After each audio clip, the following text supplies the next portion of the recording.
Ok, mis líderes, bienvenidos. Ok, mis líderes, bienvenidos. Silenciar a Eli. Vamos acá que estoy aquí. Se me había pasado aquí esto.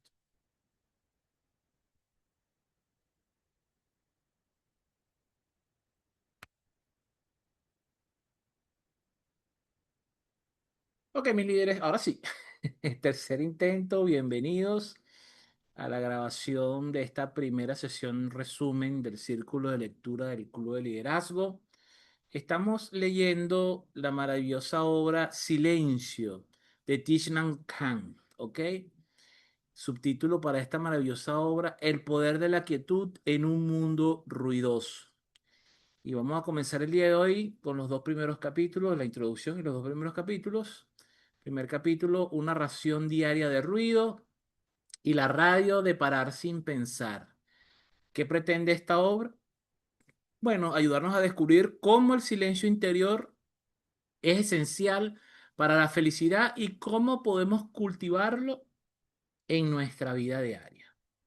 Y vamos a comenzar, mis líderes, con el primer capítulo del día de hoy, capítulo uno, una ración de ruido diario. Primer punto destacado de este primer capítulo, el ruido constante que nos rodea en esta sociedad actual.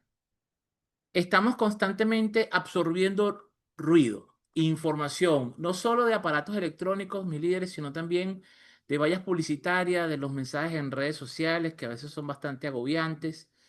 Incluso en ausencia del ruido exterior, nuestra propia mente está llena de un torrente de pensamientos, ideas y sobre todo esos pensamientos rumiantes que llamamos pensamientos recurrentes, que muchas personas dicen o manifiestan que le parece imposible el simple hecho de tratar de no pensar. Dicen, no, Jimmy, yo no puedo, eso de la meditación no es para mí porque yo no puedo estar sin pensar.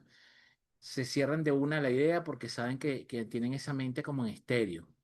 La idea central de este primer capítulo habla sobre el silencio, es tan esencial como el aire que respiramos o la luz para las plantas. Sin él, sin el silencio, nuestra mente está repleta siempre y no queda espacio para nosotros mismos.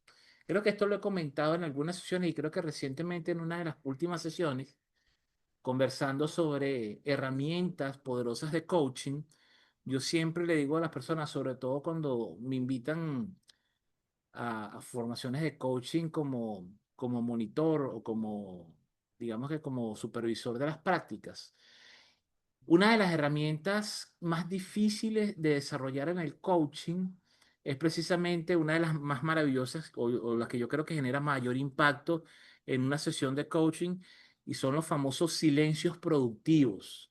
El silencio productivo en coaching es valiosísimo y no es otra cosa que permitir que durante un proceso de coaching o de una sesión de coaching se establezca eso que fuera de un ambiente de coaching denominaríamos silencio incómodo, que es ese momento en el que se hace un silencio y como que sentimos que falta algo, que ese silencio hay que llenarlo con algo y generalmente ese algo generalmente es inoportuno. ¿Qué pasa con los nuevos coaches o con los coaches que se están formando, los que están empezando su carrera profesional, cuando están en una sesión y durante toda la formación, durante toda la capacitación, si es una capacitación de esas buenas, largas, donde tienen como que demasiada centración en hacer preguntas, que el coach hace preguntas, que las preguntas poderosas, que las preguntas poderosas, y entonces se hace una, digamos que una especie de apología a las preguntas poderosas, ¿ok? Como si fuese la razón de ser del coaching. Y les digo algo, la razón de ser del coaching no es precisamente hacer preguntas. Las preguntas, por supuesto, son valiosas y por supuesto que las preguntas son algo importante dentro del proceso de coaching, pero se ha malentendido el tema de las preguntas poderosas y el tema de las preguntas en el coaching. Las preguntas del coach tienden a ser valiosas por el único efecto de que hace el coach cuando escucha a profundidad lo que está ocurriendo en el mundo de la otra persona. Y servimos como ese reflejo, como ese espejo donde la persona se puede ver o ese espacio donde la persona se puede escuchar a sí mismo. Y yo considero que una sesión de coaching poderosa es mientras menos intervención del coach tenga. Mientras la persona pueda hacer su insight, mientras la persona puede llegar a sus propias conclusiones y puede hacer sus propias manifestaciones, la sesión de coaching ha sido valiosa.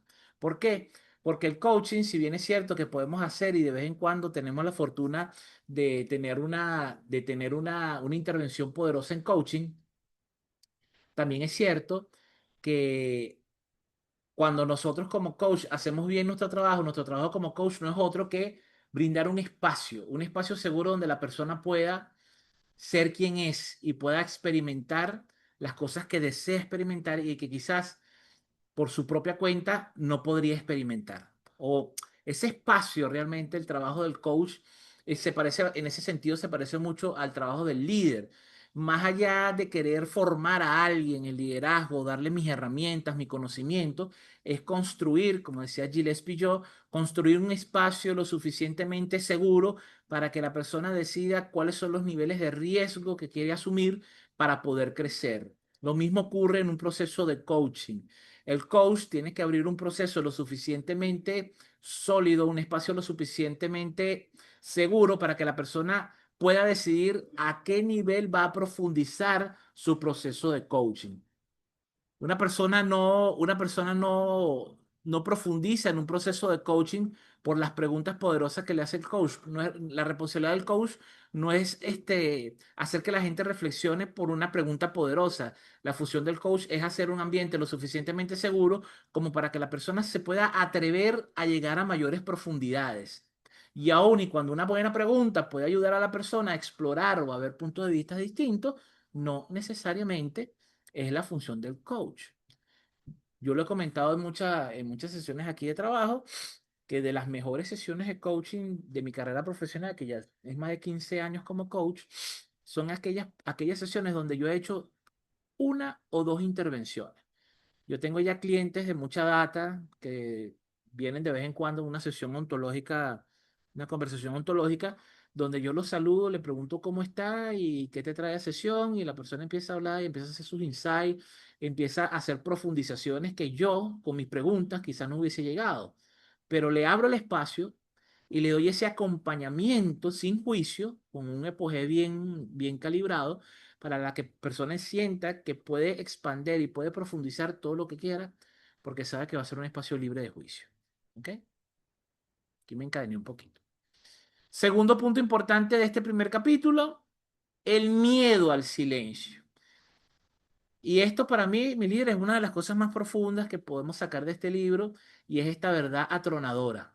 Muchísimas personas o la gran mayoría de las personas que viven en este mundo digital tienen miedo a encontrarse consigo mismo, tienen miedo a estar en silencio, porque en ese pequeño espacio de tiempo en el que nos callamos y en el que empezamos a escuchar lo que está dentro de nosotros, empieza nuestros propios juicios y empieza ese radio loco que vamos a hablar más adelante, ¿ok?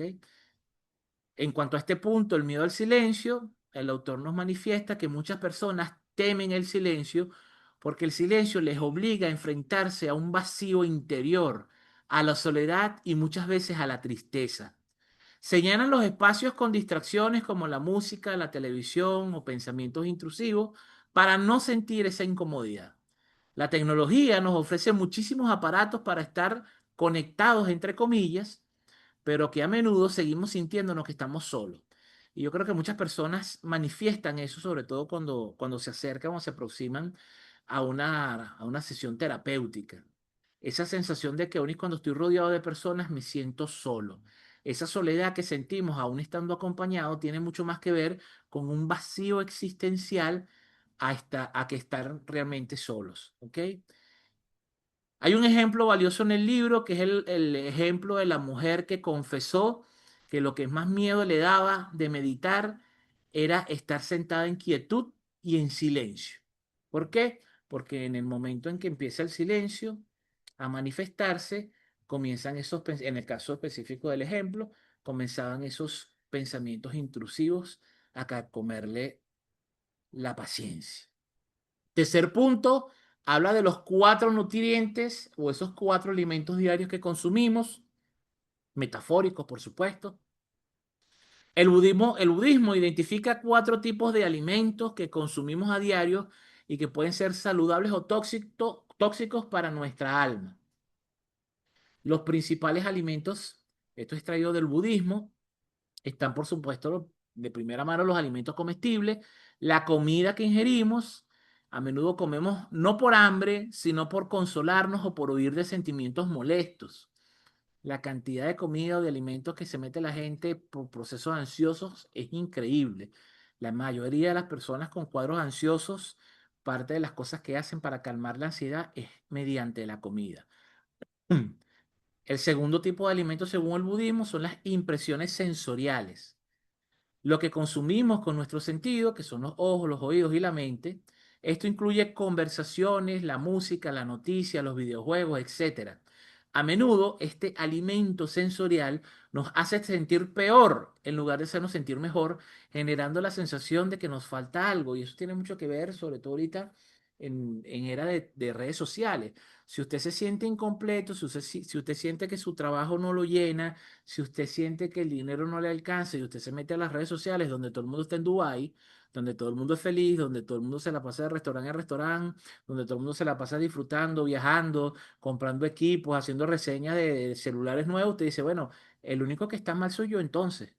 Entonces, automáticamente empezamos a compararnos y si algunos de esos influencers son conocidos de nosotros y hace unos años ellos están peor que nosotros y ahorita los vemos famosos y siendo influencers en las redes sociales, a veces nos sentimos como en esa constante comparación maligna, ¿no?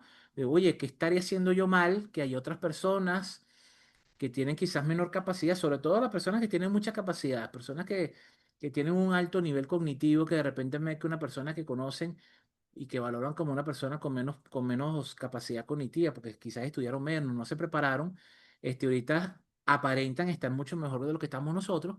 Esa comparación a veces malsana nos puede hacer estar en estos estados tóxicos o de sentirnos incompletos.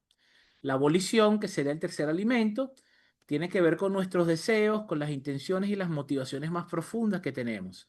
El ruido externo a menudo ahoga la voz serena y esa voz tranquila. Nuestro interior, que está en nuestro interior, y esto nos impide saber qué queremos realmente en nuestra vida.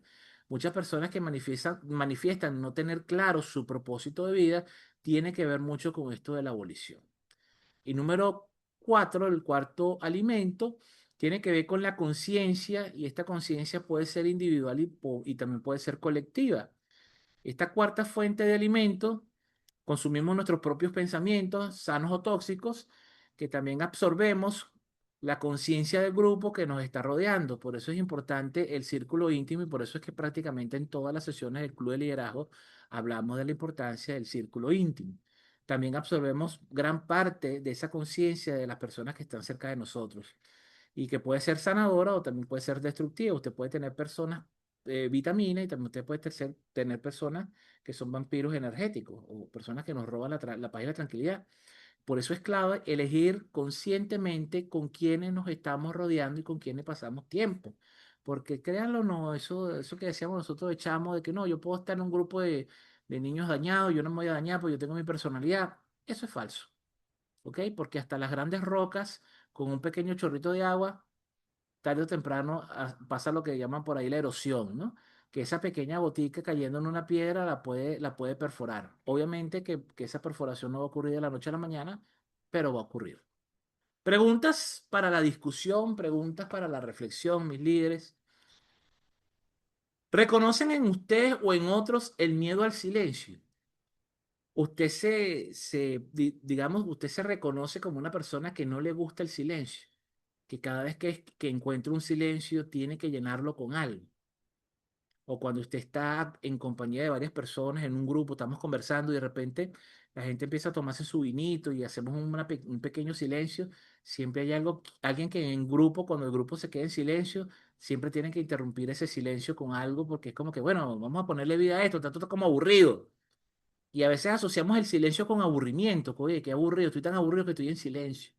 Y no necesariamente, el silencio tiene un significado bastante profundo para nuestro crecimiento y hay que resignificarlo. Segunda pregunta importante para hoy, ¿cómo intentan llenar los espacios vacíos en su día a día? En mi libro verde, en el libro que estamos ahorita en la maestría, Ideas para el líder que piensa, hablamos mucho del ocio productivo, ¿ok? Ese ocio productivo existe, necesitamos un espacio para simplemente no hacer nada. Y cuando tengamos un tiempito sin hacer nada, no vaya usted a salir a castigarse. Bueno, Jimmy, ¿cómo es posible que perdí una hora aquí, que tú, que tienes tantas cosas que hacer y nos empezamos a dar látigo?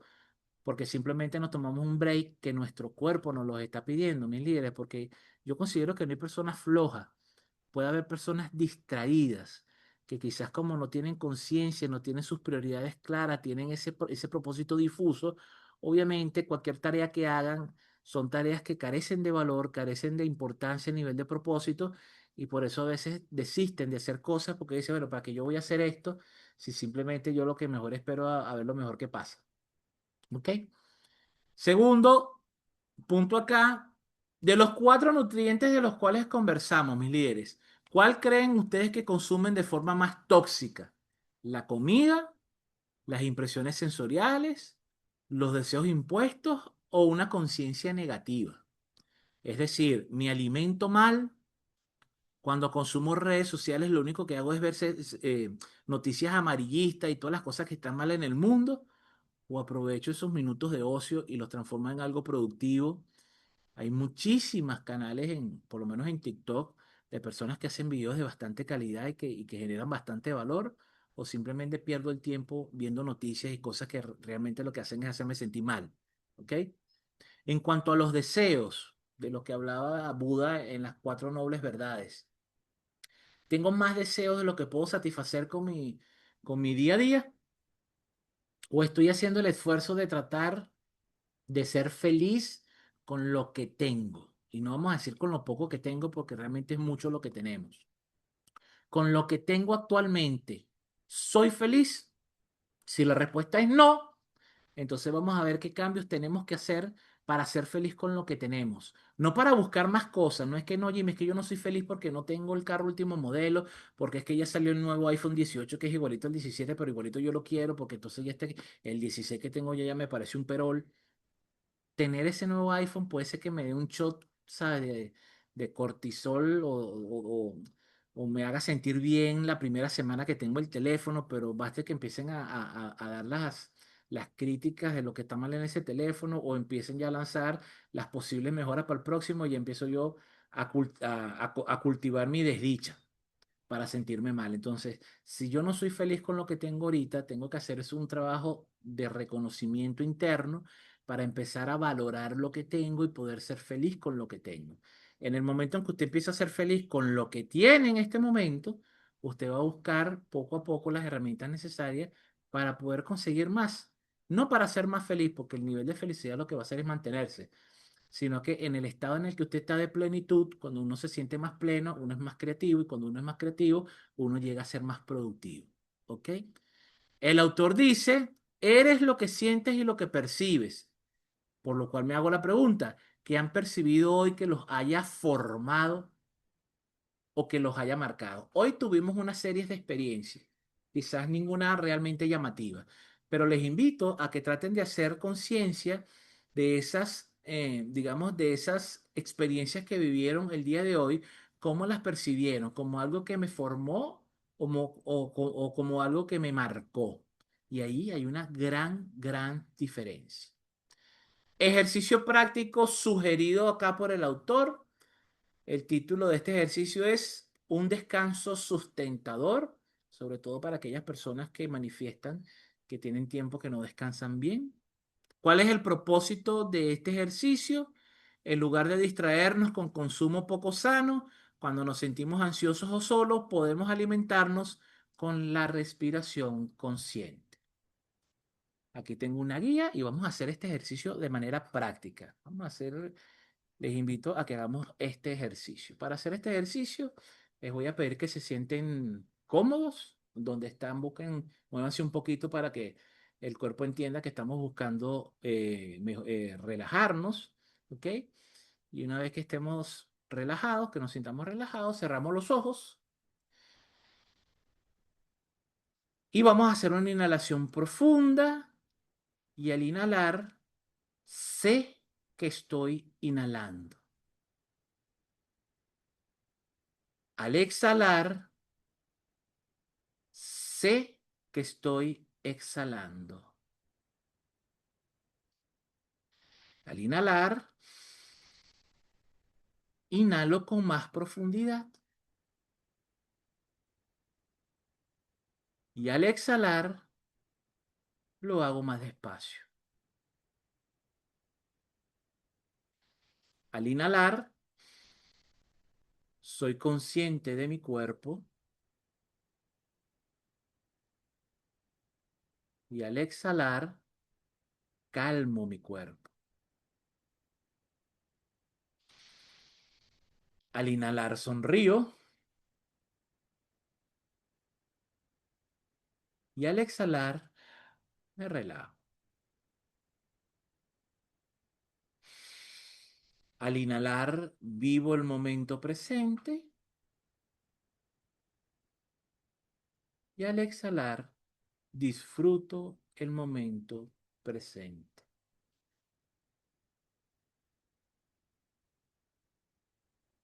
Exhalo a profundidad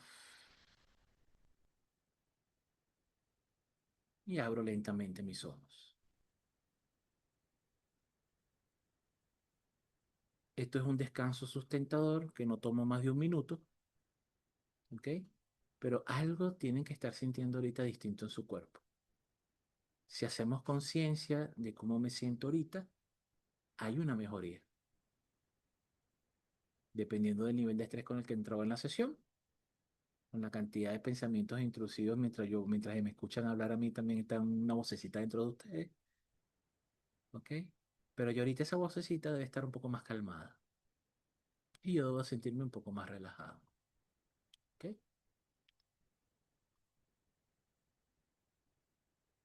Conversemos ahora sobre el capítulo número 2 de este libro, la radio del pensar sin parar. Primer punto importante de este capítulo, la radio del PSP, pensar sin parar. Incluso en quietud, mantenemos un diálogo interno incesante, aunque ese diálogo interno incesante en ocasiones no sea consciente.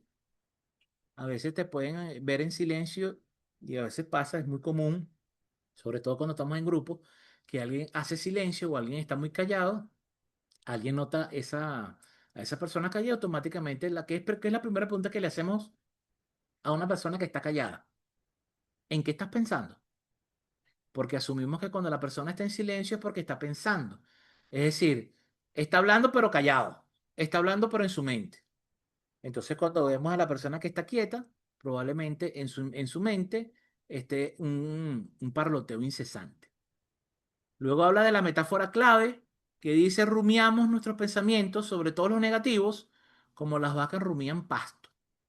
Es impresionante, mis líderes, cómo nos cuesta en situaciones normales mantener pensamientos positivos. Los pensamientos intrusivos, en su gran mayoría, no son pensamientos positivos. De hecho, le ponemos ese nombre feo de pensamiento intrusivo porque son pensamientos que a lo mejor usted está en un estado de ánimo tranquilo, ay, ya viene el fin de semana, y automáticamente viene el pensamiento intrusivo, sí, pero la semana que viene tienes la semana full y va a ser una semana horrible y ya dijeron que va a seguir lloviendo y ta, ta, ta, ta, ta, ta, ta, y empiezan esos pensamientos a, de alguna manera, distorsionar la buena vibra con la que había amanecido el día de hoy. ¿Ok? El objetivo, aprender a apagar esta radio interior para poder vivir y disfrutar plenamente de cada momento, como sentir el contacto de los pies con el suelo al caminar. Tan sencillo como el ejercicio de un minuto que acabamos de hacer. Es hacer una pausa breve para sentir y para conectar con alguna parte del cuerpo. Tan sencillo como que usted haga la pausa. Ahorita yo que estoy aquí en un escritorio, que tengo uno de esos pads largos, con un material bien sabroso al tacto, y sencillamente pasar la mano o si tienes un jean, por los blue jean, por el jean, y empezar a sentir ese hormigueo que se va a dar. Y mientras hacemos eso, simplemente hago conciencia o me enfoco en lo que están haciendo mis manos, me enfoco en mi respiración para que ese radio, ese PCP, empiece a disminuir. Y cada vez que me pesque teniendo esos pensamientos sin parar, o esos pensamientos intrusivos, es hacer la pausa y conectar, en el budismo lo llaman contemplación, es sencillamente vamos a fijar nuestra mente en otra cosa. Agarro cualquier cosa y empiezo a ver los botones, empiezo a ver para qué, dónde los fabricaron, y automáticamente dirijo mi atención en otra cosa distinta. En programación neurolingüística lo llamamos cambiar de estado. ¿Ok? Hacemos ejercicios para poder cambiar de un estado a otro de manera rápida, para no quedarnos, como decimos en criollo, pegados en un pensamiento que no me ayuda. Segundo punto de este capítulo PSP, la psicología budista, el sótano y la sala de estar. Tres puntos importantes. Conciencia, almacén, que sería como el sótano. Aquí se guardan todo tipo de semillas. Se puede guardar la semilla del amor, la semilla de la alegría, la semilla del perdón, pero también se puede guardar la semilla de la ira, del miedo y del odio. En programación neurolingüística esto lo llamamos recursos. Y esos recursos buscamos la manera, mediante anclajes, de tenerlos disponibles. Por ahí en TikTok veo a mi amigo Lenin Wilhelm, experto en PNL. Entonces, desde la programación neurolingüística es tener esos recursos o esas semillas en ese sótano. En la PNL usaríamos una metáfora un poco más cercana, en la gaveta del escritorio, en la gaveta de la mano derecha, para poder hacer uso de esos recursos en el momento que los necesito. Después hablamos de la mente consciente, que sería la sala de estar. Cuando una semilla es regada, es decir, cuando la estimulamos, sube del sótano y se manifiesta en la sala de estar como una energía o una formación mental. ¿Ok? Por ejemplo, pasar de la ira a la compasión nos permite transicionar entre dos espacios. Y por último, la práctica del riego selectivo consiste en elegir conscientemente qué semillas vamos a regar. Debemos advertir y regar las semillas sanas y evitar regar las malsanas, como el odio o el deseo compulsivo. Las personas que tienen jardín saben cómo crece la mala hierba. Crece rapidito. Las personas que saben cuidar su jardín, en vez de caerse a machetazo con la mala hierba cada ratico, lo que hacen es hacer ese riego selectivo. Siembran en espacios puntuales de su jardín matas que necesitan mucho recurso, ¿ok? Y que son mucho más bonitas que la mala hierba. Y lo que hacen es que en vez de agarrar la manguera y echarle agua a todo el jardín, simplemente agarran una botellita de esas de 1,5 litros, de 2 litros, y la voltean justo en la raíz o pegadita a la flor que quieren que crezca. Y entonces hacen ese riego selectivo, agarran sus 4 planticas que son las que quieren regar, agarran sus perolitos de agua de 1 litro, se las ponen al lado con un reguero en goteo y no le echan agua al resto de la mala hierba. En el poco tiempo, la mala hierba va a dejar de crecer porque no tiene suficiente nutriente, y como el nutriente y el riego lo estamos haciendo en algo muy centralizado, en algo muy focalizado, esa pequeña parte es la que va a crecer. ¿Ok? Entonces, esa es la metáfora del riego selectivo. Tercer punto importante acá, el impacto de nuestros pensamientos. Nuestros pensamientos no son inofensivos ni son privados. Se manifiestan en nuestras palabras y en nuestras acciones y emiten una energía que afecta al mundo entero. Tus ideas y pensamientos son una continuación tuya. ¿Ok? Son los hijos que estás trayendo al mundo a cada momento. Y en esa metáfora de la crianza es como el del riego. ¿Ok? Si usted tiene un hijo, usted lo va de alguna manera educando en función a cierta imagen que usted quiera tener de usted. ¿Ok? Tus ideas y tus pensamientos son continuación tuya, ya lo dijimos, son los hijos que estamos trayendo al mundo a cada momento. Para crear armonía en nuestro entorno, trabajo o comunidad, primero debemos encontrar nuestro propio espacio silencioso interior. Es decir, hay que echar mano de ir otra vez hacia adentro. ¿Qué metáforas están presentes en este segundo capítulo? Número 4, la plena conciencia como herramienta para no pensar. Nuestros pensamientos no son inofensivos ni son privados, se manifiestan en nuestras palabras, acciones y emiten una energía que afecta a todo el mundo. no solamente nos afecta a nosotros, también afecta a nuestro círculo íntimo. Así como nuestro círculo íntimo impacta sobre nuestra conducta, también nosotros impactamos sobre la conducta de otros en nuestro círculo íntimo. Tus ideas y tus pensamientos son una continuación de nosotros y para crear armonía en nuestro entorno de trabajo y comunidad, primero debemos encontrar nuestro silencio interior.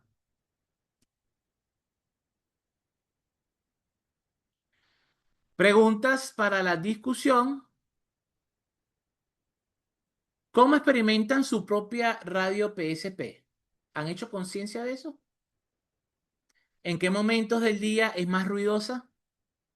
Es importante para conocernos a nosotros mismos, líderes, también hacer ese insight de en qué momento del día soy más ansioso, en qué momentos del día tengo más preocupaciones, en qué momento del día estoy más tranquilo. Y cuando yo identifique, por ejemplo, en qué momento del día estoy más tranquilo, es momento de ver qué pasa en ese momento del día que yo estoy más tranquilo. Puede pasar que ese momento del día usted a lo mejor trabaja en su oficina encerrado y ese momento del día es en el almuerzo porque comparte con su compañero, echa broma, se relaja, se distrae, se olvida del trabajo y ese es su mejor momento. Por el contrario, si usted pasa todo el día ocupado con gente y entra gente y sale a la oficina y usted tiene un ajetreo y de repente usted llega a su carro y de su carro empieza a manejar para su casa y ese momento es su momento, digamos, sagrado donde usted está en tranquilidad, usted no prende ni la radio, usted va en silencio pensando, relajándose. Entonces tenemos que identificar en qué momentos del día es más ruidoso, en qué momento del día pudiese conectar yo más con el silencio. Importante esto también, mis líderes, porque hay personas que quieren conectar con la práctica del silencio, pues dice Jimmy, pero es que no puedo, porque cada vez que voy a intentar estar en silencio, alguien me interrumpe. Digo, bueno, porque no has tomado esto en serio, en el sentido de que tienes que saber también estratégicamente en qué momentos puedo hacer silencio o no. Porque si usted quiere hacer la práctica del silencio en una reunión familiar donde usted tiene tiempo que no ve a su familia y usted quiere en ese momento hacer una práctica de silencio que lo dejen tranquilo, mira, yo me voy para el cuarto porque quiero estar en silencio un ratico, la gente se te va a quedar ahí viendo y te va a decir, bueno, Jimmy, pero si te quieres estar solo, te hubiese quedado en tu casa si quieres estar en silencio. Entonces, ¿en qué espacio, en qué momento puedo yo estar tranquilo, puedo estar yo sereno para hacer esta práctica del silencio? Pregunta importantísima que nos tenemos que hacer, mis líderes.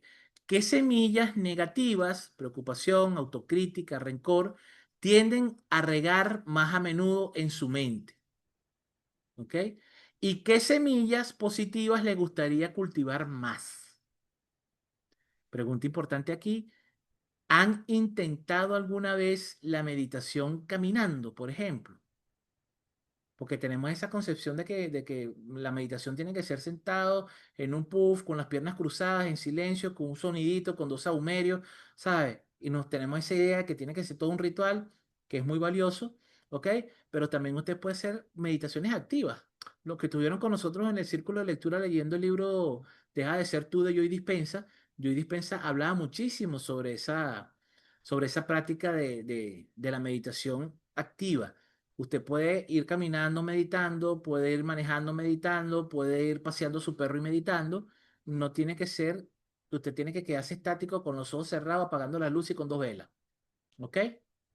Ese contacto con el silencio, mis líderes, lo podemos hacer en cualquier momento. ¿Cómo creen que les podría ayudar?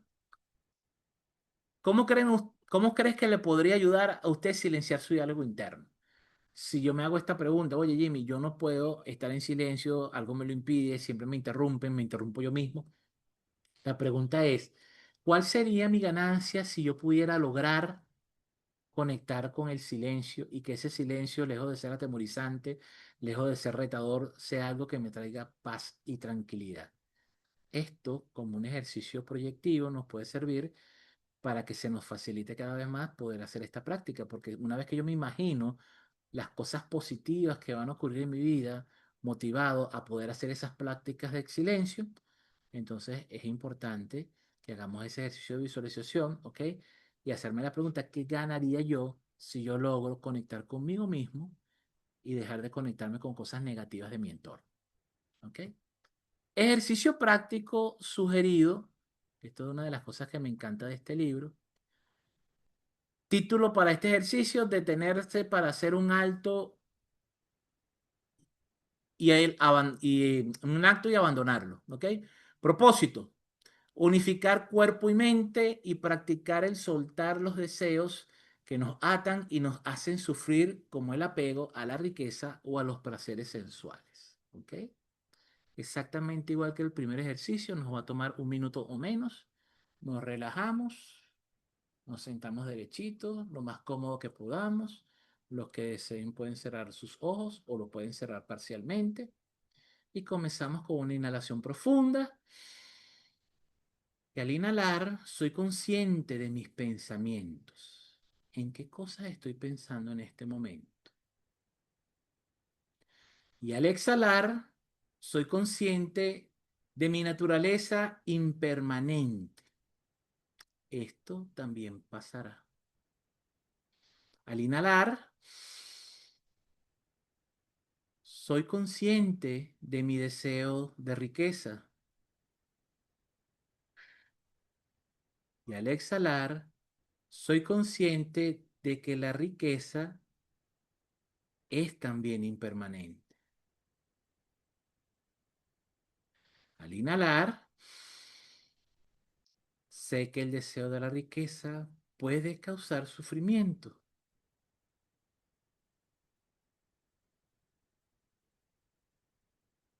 Al exhalar, abandono la causa del sufrimiento y me abro a la riqueza y a la abundancia sin apegos. Al inhalar, contemplo cómo voy abandonando mis deseos impuros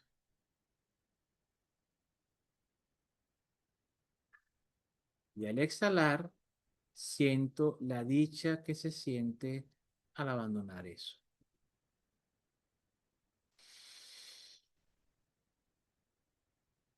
Contengo la respiración un segundo y lentamente exhalo y voy abriendo los ojos.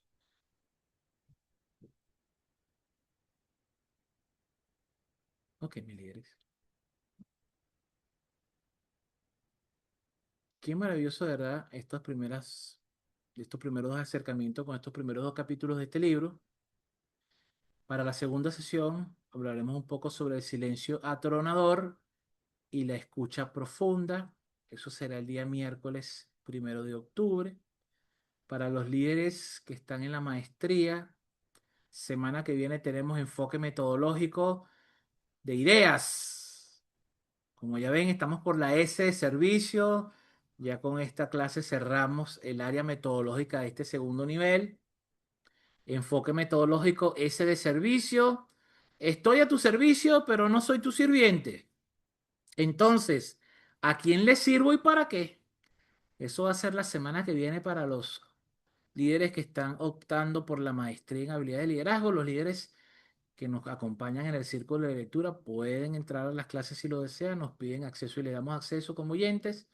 Y esta sesión metodológica va a estar bien buena porque ya estamos hoy con él y de alguna manera buscando fuentes bastante profundas para poder hacer algo bastante entretenido. Luego de esta clase de metodológico viene por supuesto la clase de integración metodológica, que son de las clases que más me gusta cuando hablamos de metodología, porque es la que de alguna manera va a integrar todo el aprendizaje.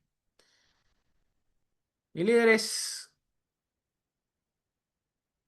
gracias por acompañar. Si alguno tiene alguna pregunta, algún comentario del libro, de la maestría, de las clases, si no, agradecido por la compañía de la grabación de esta sesión del día de hoy. Nos vemos la semana que viene, clase de maestría. Los miembros del Club de Liderazgo les llega su invitación, como siempre, por correo y por los grupos que estamos. Y los invitados, como mi amigo Mario Correa, voy a pasar la invitación por el grupo que coincidimos para que puedan estar aquí con nosotros. Para este caso particular de este libro, estamos preparando también adicional a la grabación que les va a quedar, que esta grabación la pueden ver cuando ustedes quieran. Probablemente los dos ejercicios de respiración los van a ver por ahí en un TikTok. Este, Vamos también a pasarles unos audios que hemos preparado gracias a la ayuda de nuestra amiga de la inteligencia artificial, que están bastante interesantes, ¿ok? Así que bueno, mis líderes, feliz noche, feliz fin de semana. Nos vemos la semana que viene.